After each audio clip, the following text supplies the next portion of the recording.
Several of Turner's works were engraved in the Literary Souvenir, The Keepsake, The Picturesque Annual, and Turner's Tour of the Seine and the Loire.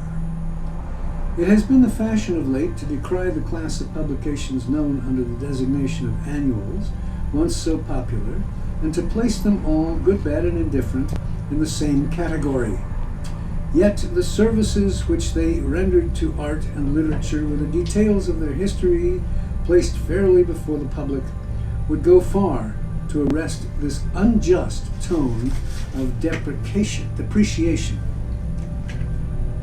The painter's reputation with the public at large was no doubt greatly extended by the 2 or 3 works of this class to which he contributed.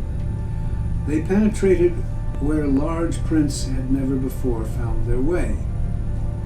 Of Mr. Turner's repugnance to part with money, many amusing instances are on record. After volunteering to erect a monument over the remains of his early companion, Girton, who lies in the churchyard of St. Paul, Covent Garden, he retracted on finding that it would cost rather more than £10. But had he been asked to contribute a picture for this object worth 10 times the sum, he would no doubt have given it freely.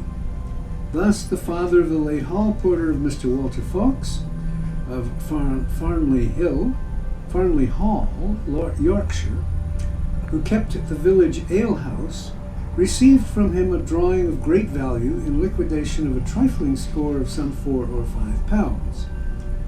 The manner in which this transaction was discovered is curious enough. On retiring from Mr. Fawkes's service to replace his father as host of the village house of entertainment, the man was desirous of purchasing the old hall chair in which he had been accustomed to sit for many years, and having been allowed to appraise it himself at £4, offered instead of hard cash a capital drawing by Turner, which had been given to his father in acquittance of his bill. One of his best sea pieces is said to have been transferred to a Margate boatman under nearly similar circumstances. Let it never be forgotten, however, that whilst he was displaying a parsimony utterly inconsistent with his acknowledged pecuniary means and his position in society, he was laying up store to enable him to carry out that noble scheme of benevolence which reflects so much honor on his memory. He purchased a plot of land at Twickenham, many years before his death, for the institution he proposed to found for the benefit of decayed painters, and the property destined to provide for this grand scheme of benevolence has, thanks to his self-denying habits, increased so largely that he is believed to have left behind him upwards of £100,000 devoted to this object. His property has been sworn under £140,000, but it is likely to prove much larger, and should it escape the depleting effects of a chancery suit, taxes, will afford abundant funds for the realization of his long-cherished project. Unfortunately, to save a little expense, Mr. Turner was his own will maker, and as a very natural consequence, his intentions are so obscurely indicated that no one but the Lord Chancellor seems likely to unravel them. It contains several conflicting codicils written at considerable intervals, and is in some respects irregular and informal. We have been assured, however, that its oversights and contradictions are not of a kind to prove fatal to the wishes of the testator. In 1807, Turner was appointed Professor of Perspective in the Royal Academy, and no painter could have been selected for the office whose works bore testimony to a more perfect practical knowledge of the subject. He had displayed the power of aerial perspective on his canvas with a degree of truth almost magical. He could exhibit in his pictures any extent of distance accessible to the naked eye, but unhappily he had not acquired the art of conveying his knowledge in any other way than by his pencil. The defects of his early education rendered the difficulty of orally expounding his principles insurmountable, and after a short time he appears to have abandoned the attempt. Although he retained the office of Professor of Perspective until 1837, nearly 30 years, he lectured only during 2 or 3, which caused some dissatisfaction. The various stories which are intended to illustrate the exclusiveness of our great painter in making a strict secret of any discoveries he may have made in the preparation or application of his colors, or the legerdemain by which he produced certain effects of light and shade, which really seemed to have been called into question, into existence, by enchantment. Now let me start that sentence again. The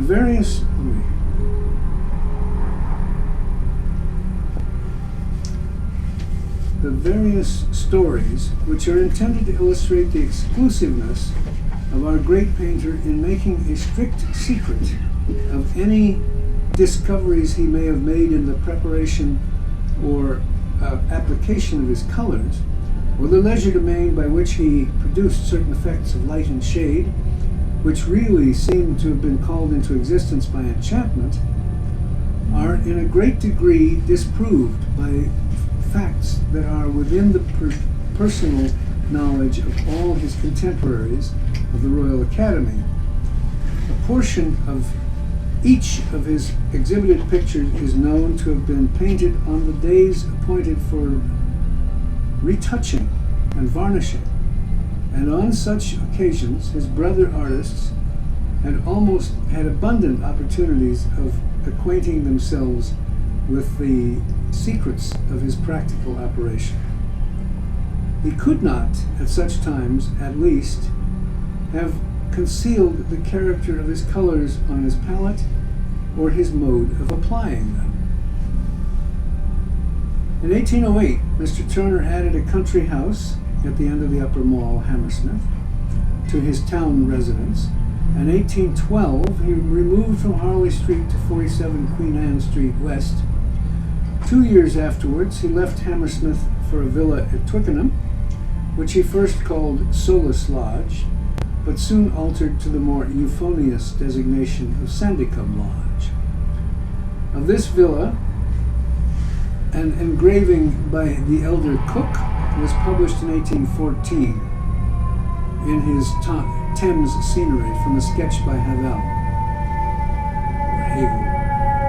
Turner seldom visited Twickenham after 1826, when he sold Sandycombe to Mr. Todd, but that he retained his affections for it is evident by his will, which directs his proposed houses for decayed artists to be built in this beautiful locality. He retained his residence in Queen Anne Street until the day of his death. It is situated on the south side of the street and has for many years past borne all the exterior signs of a house in Chancery. It seems doubtful if its windows have been cleaned or its doors painted for more than 20 years.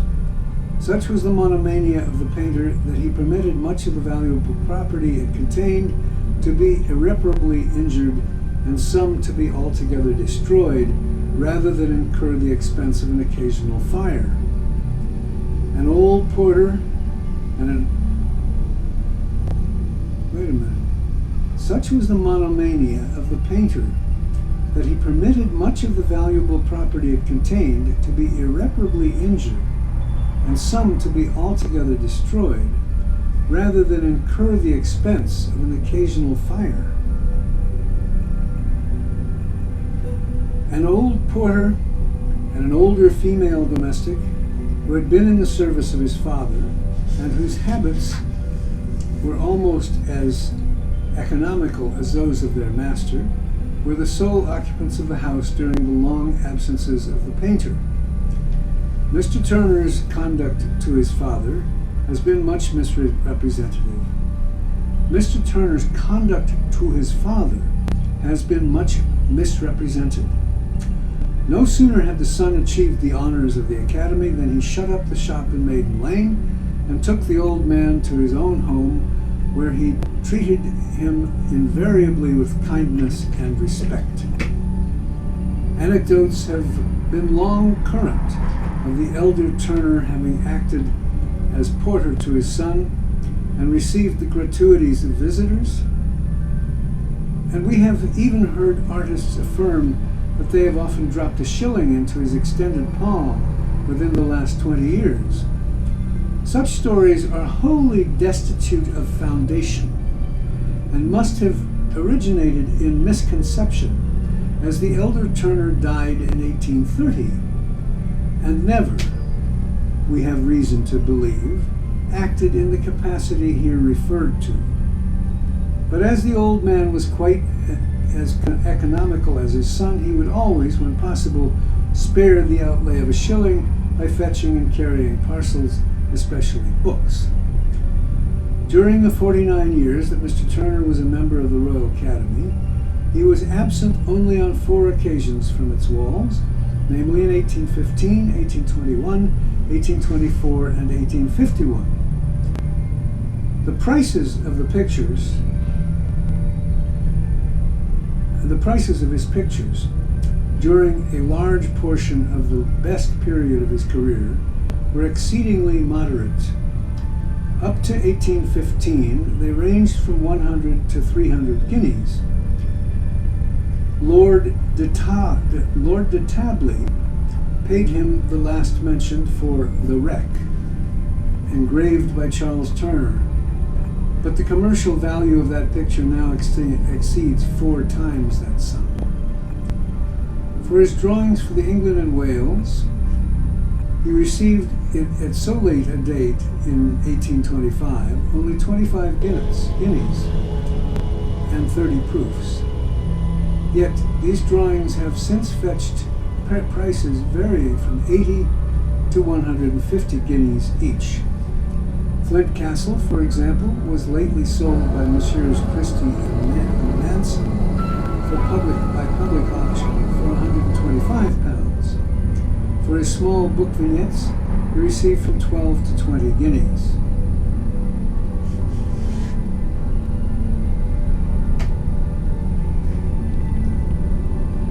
His reluctance to part with his pictures is notorious.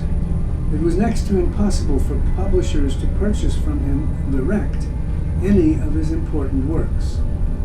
In 1825, the writer accompanied the late Mr. J.O. Robinson of the firm of Hearst, Robinson and Company to his house by appointment to look at a picture which had been recommended by Mr. John Pye for engraving as a companion to the Temple of Jupiter, purchased by that firm for 500 guineas and splendidly engraved by Mr. Pye. But, although 750 guineas was the sum Mr. Turner had himself named for this picture, his Carthage, only a few days before, he had in the interim increased his demand to 1,000 guineas. Mr. Robinson objected that he could not consent to so large an increase of price without obtaining the sanction of his partners. But before they had time to make up their minds, Mr. Turner sent them a verbal message declining to dispose of it at all. He considered it, he said, his chef d'oeuvre, his masterpiece. Lord God, what time is it? 4:04. Okay, I think that's enough for now.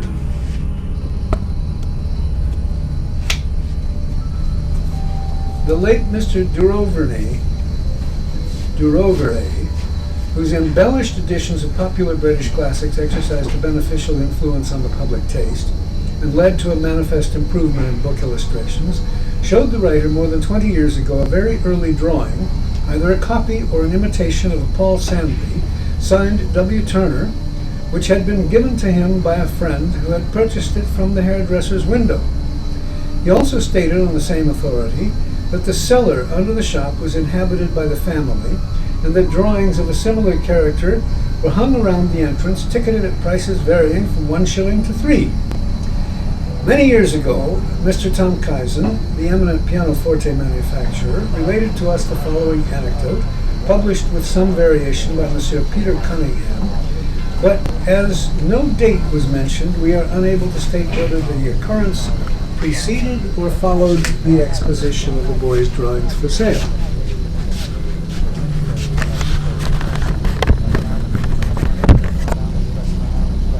With the view, in all probability, of drawing the attention of his customer to young Turner's dexterity with his pencil, the father, who was in daily attendance on the elder Mr. Tom Kaizen, a zealous encourager of the fine arts, availed himself on one occasion of the opportunity to take the young painter along with him, leaving him to his own devices whilst the operations of shaving, curling, and powdering were going on. During this interval, the boy was not idle, but attracted by the vivid colors of an emblazoned coat of arms, which was hanging in the room, took out his pencil and a sheet of paper, and in a very short time completed an exact copy of it, including a lion rampant and sundry emblematical decorations. The dexterity of the boy and the correctness of the outline attracted at once the attention of Mr. Tom Kaizen and interested him warmly in his behalf. From this date, both Mr. Tom Kaizen and his son, the latter still living, hale and active, in his 89th year, aided the views of the young artist by every means in their power. That this sport of a few leisure moments was not Turner's first attempt in the art of design must be conceded at once, for Mr. Tom Kaizen remembers having seen, a very short time afterwards, several drawings from the pencil of the young artist exposed for the sale in his father's shop window. Confirmed by the opinion of his much respected customer, the elder Turner determined to make his son an artist and seemed to feel an honorable pride in proclaiming his intentions. When asked by Mr. Stothard that William was to be answered in the joy of his heart, when asked by Mr. Stothard what William was to be, he answered in the joy of his heart, "William is going to be a painter." From this time, young Turner applied himself with utmost assiduity to the practice of his art, and having, by the sale of his sketches and the assistance of his father, been provided with sufficient means, he forthwith repaired to the greatest of all teachers, and sketched in the fields and by the waysides from nature herself. His early drawings had been confined to the pencil, or at most Indian ink, but he now began to make rapid progress in the use of colors, and soon became so skillful in this branch of art that whilst yet a boy, he managed to procure employment from Mr. Raphael Smith, a mezzotint engraver and portrait painter of considerable reputation in the immediate neighborhood. Here he formed an intimacy with Girton, the founder of the English school of watercolor painting, who was engaged like himself to color prints on Mr. Smith's establishment. There can be no doubt that Turner's acquaintance with that clever and truthful watercolor painter exercised a most beneficial influence on his pencil. The style of young Girton exhibited a manifest improvement on the hard and bald accuracy of Paul Sandby and his followers, and had he lived, he might have proved a formidable rival to his friend, whose senior he was by about 2 years. Unhappily, however, for the interests of art, he died in 1802, not, as has been represented, from an illness engendered by dissipated habits, but of an asthmatical complaint which had its origin in a cold caught while sketching. His son, Mr. Calvert Girton, describes his father and young Turner as associated in a friendly rivalry under the hospitable roof and superintendence of that lover of art, Dr. Monroe, then residing in the Adelphi. Nor was Turner forgetful of the doctor's kindness, for in referring to that period of his career in a conversation with Mr. David Roberts, He said, "There," pointing to Harrow, "Girton and I have often walked to Busby and back to make drawings for good Dr. Munro at half a crown a piece and a supper."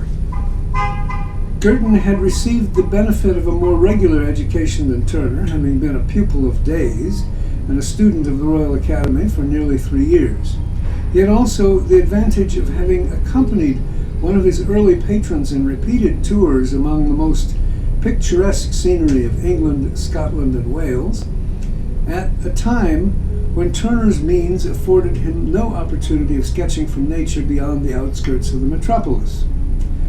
Girton was the first to introduce the custom of drawing upon cartridge paper, thus avoiding the glare common to a smooth white surface. Many of Turner's early drawings were made on paper of this description, and some of the finest of his later designs, although of magical effect, were executed on coarse blue paper.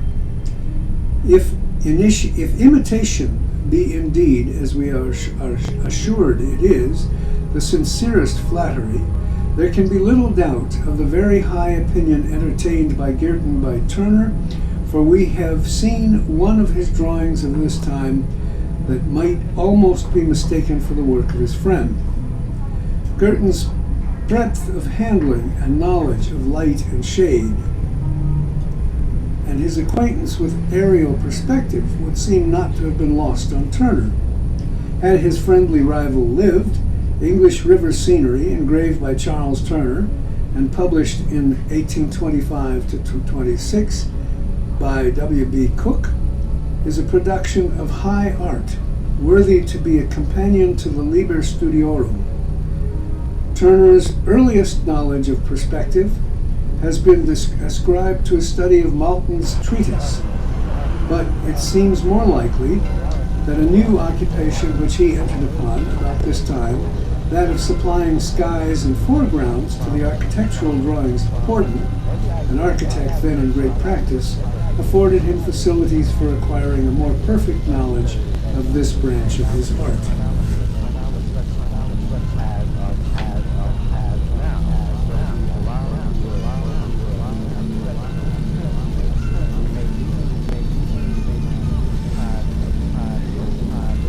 His labors gave Mr. Porton such unqualified satisfaction that he proposed to the father to receive young Turner as an apprentice without a premium. The prudent old man, however, who appeared from a very early period to have foreseen his son's celebrity, declined the flattering offer. Having furnished Mr. Porton with a liberal stock of skies for future use, the young artist now launched forth as a teacher of watercolor painting in schools and private families, and was so successful that he soon increased his charges from 5 to 10 shillings a lesson. As his reputation advanced, he began to be employed by some of the principal publishers to make drawings for book illustrations, among others by Mr. Harrison of Paternoster Row and the proprietors of the Oxford Almanac. He was also patronized by several noblemen and gentlemen, and having received numerous commissions for topographical drawings in various parts of the country, seldom passed a season without making excursions among the most picturesque localities of England and Wales. In 1789, Turner obtained admission as a student at the Royal Academy, with evidently a more thorough knowledge of the higher principles of art than any other student of that institution, and by this time he began to feel his way pretty securely in his profession. Although at low prices, he was fully occupied, and what with teaching, print coloring, and sky manufacturing, must have realized an income considerably beyond the necessities of his position.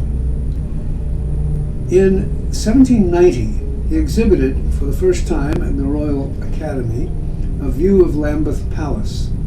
This drawing, which is still in existence, has been described as an imitation of Girton, but Turner had by this time gone to a higher school of art and had profited too well by the study of nature to render it necessary for him to borrow from one who was inferior to him in genius. From the list of his exhibited pictures in 1795, he was only 20 years old, it would appear that he had visited during the preceding year Oxford, Peterborough, Lincoln, Shrewsbury, and Wrexham. From that of 1796, that he had been to Ely, Llandaff, and the Isle of Wight. From that of 1798, his contributions for 1797 having been founded on the labors of 1796, that he had made the tour of Yorkshire, sketching several of its monastic remains and penetrating into Westmoreland, Cumberland, and Northumberland, of Fountains, Kirkstall, and Rievaulx Abbeys, and Temple Newsam. He has made from time to time many drawings, some of which in the possession of Walter Fawkes, Esquire, of Farnley Hall, are among his best works. He loved to represent a dilapidated castle or abbey, with the sun streaming through its Gothic windows, and so extensive had been his rambles throughout England, Scotland, and Wales, that in the after period of his life there was scarcely a scene of grandeur or interest of which he had not some pictorial recollection. He did not, however, condescend to be very exact in his portraits of the places he professed to represent. But if you were unable to discover the objects familiar to your memory exactly where you expected to find them, the tout ensemble represented a more vivid impression of the scene than could have been derived from a mere servile transcript. It was his seashores, even at this early period, that afforded the clearest promise of his subsequent achievements, the more especially if they happened to represent a somewhat tempestuous condition of sea and sky. Nothing could be more highly poetical than most of his scenes of this description. The amenity of Claude has a very soothing and delightful effect on the mind. That's Claude. The amenity of Claude has a very soothing and delightful effect upon the mind, but the grandeur of Turner, Claude's another painter, but the grandeur of Turner in the wilder creations of his genius leaves an impression which excites deep and lasting reflection. After laboring assiduously as an academy student for 5 years in his father's house, and for 5 years more in an adjoining house in Handcourt, during which period he exhibited no fewer than 59 pictures, he was elected in 1800 an associate of the Royal Academy at the age of 25. He now took a house at number 75 Norton Street, Fitzroy Square, whence he removed in 3 years to the more fashionable neighborhood of Harley Street, number 64. Although the greater part of his early drawings were more or less topographical, several were of a character which had never before been approached by a youth of his age, and evinced an acquaintance with serial perspective which intuitive genius alone could have enabled him to acquire. It was not, however, until he had succeeded to the honors of the Academy that he appeared to be thoroughly conscious of the affluence of his power. Some amateurs who are in possession of drawings of this stage of his career assert that it was the soundest, meaning we presume the most careful period of his art, but it is generally admitted that his very early works bear no comparison with those of the middle and later eras of his art. In 1802, he was elected to the full honors of the Royal Academy, his competitors among associates being so inferior to him as to render it impossible he should be overlooked. It was then the practice of candidates for academical honors to exercise whatever private and personal influence they could command for the purpose of securing the preference over their competitors.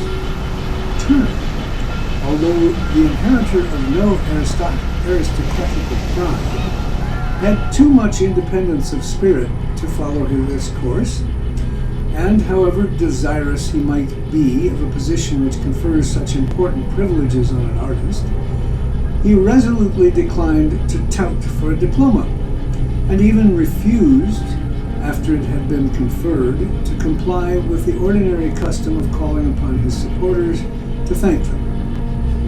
On being assured by the timid and kind-hearted Stothard that such a concession would be looked for at his hands, he bluffly replied that he would do nothing of the kind. If they had not been satisfied with his pictures, they would not have elected him. Why then should he thank them? Why thank a man for performing a simple duty?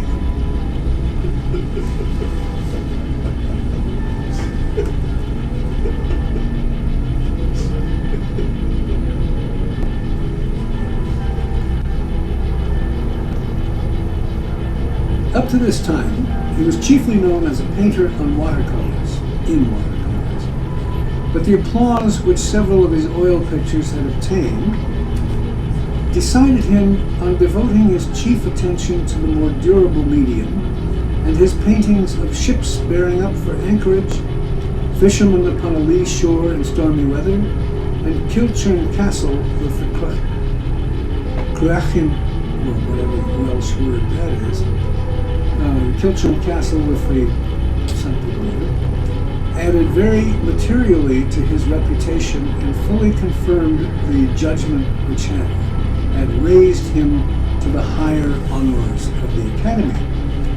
It was in the latter part of 1802 that he took his first continental trip on a sketching tour through France and Switzerland, and accordingly, among his contributions to the exhibition of 1803, we find, besides two views of Bonneville and Savoie, the inauguration scene of the village of Masson, Calais Pier, the English packet arriving, the valley of Août, and the glacier and source of the Aveyron. In 1804, he exhibited only three pictures, one of them the well-known Narcissus in Echo, now at Petworth, and a sea piece. In 1805, he was absent from England on the Rhine and in Switzerland, and exhibited nothing. And in 1806, the only memorial of his tour which he applied to that year's exhibition was the Falls of the Rhine at Schaffhausen. It had been for several years past his practice to insert in his landscape compositions some scene of classical mythology by way of dignifying it with a sounding name. But with the fear of Mr. Ruskin vividly before us, we cannot admit that the character of the picture was ever much improved by the odd-looking figures in the foreground which he introduced on such occasions. Nothing could exceed in beauty the poetry of his landscape, but the sentiment of a noble composition was often disturbed by groups added for the mere purpose of helping him to a name for the picture. Sometimes, however, as in his picture of the country blacksmith disputing with a butcher about the price charged for shoeing a pony, the figures are entirely subservient to some powerful effect connected with them, and then they are intelligible enough. Without a blacksmith, we could not, of course, have had his forge, and without his forge, there would have been no excuse for that powerful effect which he was so well skilled to produce.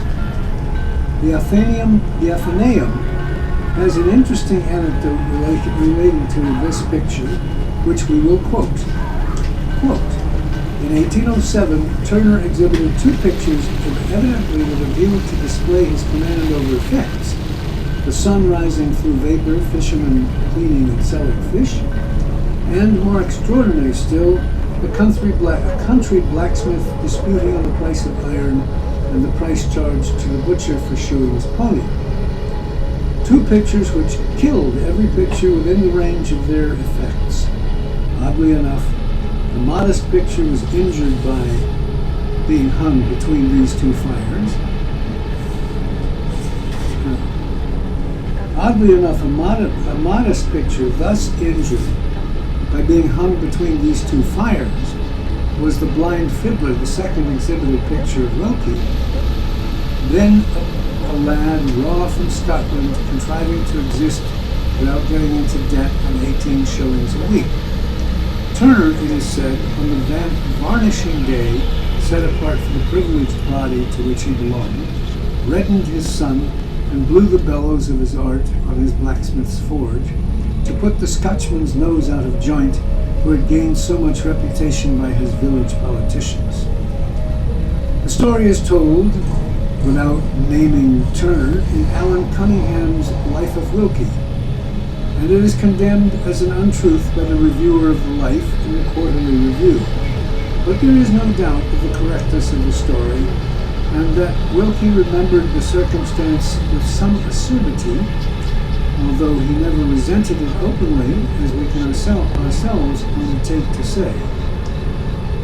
When The Forge was sold at Lord Tankerville's sale, Wilkie was in Italy, and Collins, the painter, is describing the sale to him in a manuscript letter now before us, adds, "And there was your old enemy, the Forge." On the other hand, we are assured as a proof that Turner was incapable of acting so ungenerously, that on one occasion he positively impaired the effect of a favorite landscape for the purpose of avoiding an interference with a portrait by Sir Thomas Lawrence. But if, as the Athenaeum justly remarks, Sir Thomas, in the full blaze of his reputation, was sensitive on such a subject, what must have been the feelings of a poor Scotch youth who was striving to obtain a reputation on which his future subsistence depended? If there be any real foundation for the story, its probability is by no means diminished by the fact that Turner was a more forbearing to the powerful and courtly president of the Royal Academy than the great dispenser of art and patronage than to a poor and unfriended man of genius struggling for the very means of existence. Had Turner persisted in outflaring Sir Thomas, the bland but caustic president would have found abundant opportunities of resenting the inquiry. So long as an exclusive body of patrons confine to themselves the privilege of heightening the color of their pictures after they are hung up, to the disparagement of those of less favored aspirants, which may happen to be near them, the outsider has little chance of exhibiting his art with advantage. It is to this practice, and the freedom with which the elect avail themselves of it, that we owe the fact that the great room of the Royal Academy is often more like the window of a chemist's shop than a picture gallery. It demanded, however, no malice prepense on the part of Mr. Turner to overpower the effect of the pictures which might happen to be placed in juxtaposition with his own, for his extravagant application of orange chrome was calculated to kill, as painters have it, everything around. It was one of the oft-repeated jests of the late Mr. Chauntry to affect to be warming his hands before the hottest of Mr. Turner's pictures, and on one occasion he carried his badinage so far as to ask him in the presence of several members of their body whether it was true that he had a commission to paint a picture for the Sunfire office. Turner had, however, no great ground of complaint, as he had himself shortly before enacted the practical joke of standing beneath an open umbrella before one of Constable's rain-charged landscapes. The sarcasm was, therefore, little more than the perversion of his own joke.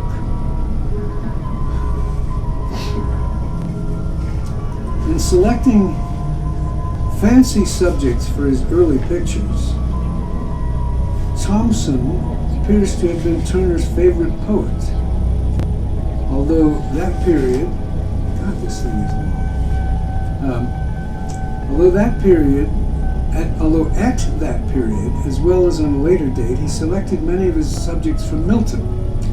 Only a few years ago, indeed, he illustrated a new edition of our great English epic, but his groups from Paradise and Pandemonium do not seem to have been much improved.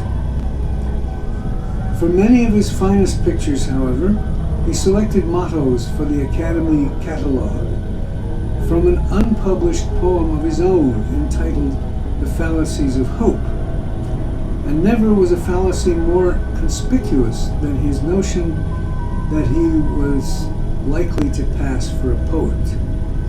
And never was a fallacy more conspicuous than his notion that he was likely to pass for a poet. It has been the weakness of many great geniuses to be careless of the fame they have legitimately earned and to grasp at laurels to which they have not the shadow of a claim.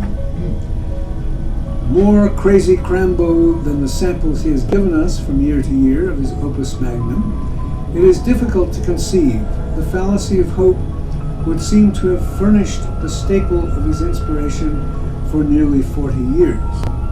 Whatever the subject of his picture, Hannibal passing the Alps, the Val d'Aoste, Caligula's palace, the vision of Medea, the Golden Bough, a slave ship, a funeral at sea, an exile, a rock limpet, the opening of the Valhalla, Venice, the deluge, Aeneas and Dido, its title was usually followed by a quotation from the Fallacies of Hope.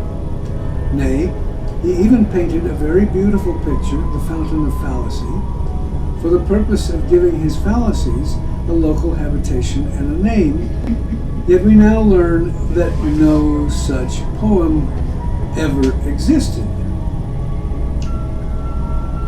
From 1790, besides a great number of pictures, not fewer probably than 100, painted for private collections, many of which have never been exhibited at all in London, and a very large number of drawings, upwards of 1,500, executed for various publishers, Mr. Turner exhibited in the Royal Academy and British Institution nearly 263 pictures and drawings.